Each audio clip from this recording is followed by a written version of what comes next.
Autre ambiance, plus bruyante cette fois, et pour cause, c'était aujourd'hui à Saint-Jean-d'Illac en Gironde. Les passionnés d'aéromodélisme étaient réunis en salle pour faire voler avions et autres hélicoptères.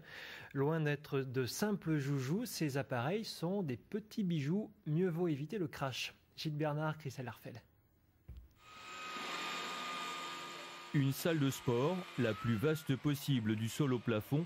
Il ne leur en faut pas plus pour donner libre cours à leur passion.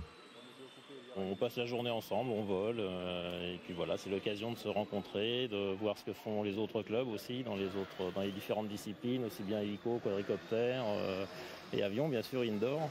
Indoor, en français à l'intérieur, donc à l'abri du vent, et c'est là tout l'intérêt de cette discipline qui permet ainsi de concevoir des modèles très légers.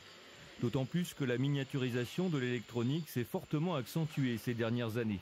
Et ce n'est pas pour déplaire à Daniel Gouribon, spécialisé dans le pistachio, le cacahuète et les petits avions, pesant moins de 10 grammes. Là, on a un avion de construction française, un prototype, c'est-à-dire l'avion tandem. La partie arrière est presque aussi grande que l'aile. Plus fort encore, moins d'1 gramme pour cette libellule propulsée par un élastique.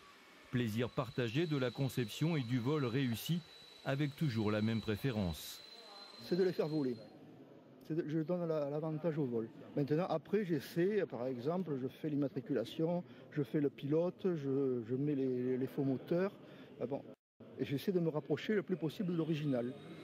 Mais il suffit aussi de quelques dizaines d'euros pour acquérir notamment ce petit hélicoptère prêt à l'emploi. Ça, c'est fait pour les débutants. On peut très bien s'amuser facilement avec ça.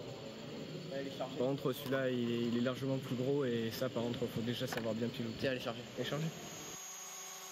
L'hélicoptère, plus vrai que nature, très prisé lui aussi par tous ses passionnés. Chacun ayant d'ores et déjà pris rendez-vous pour les 24 heures en salle la semaine prochaine à Pessac.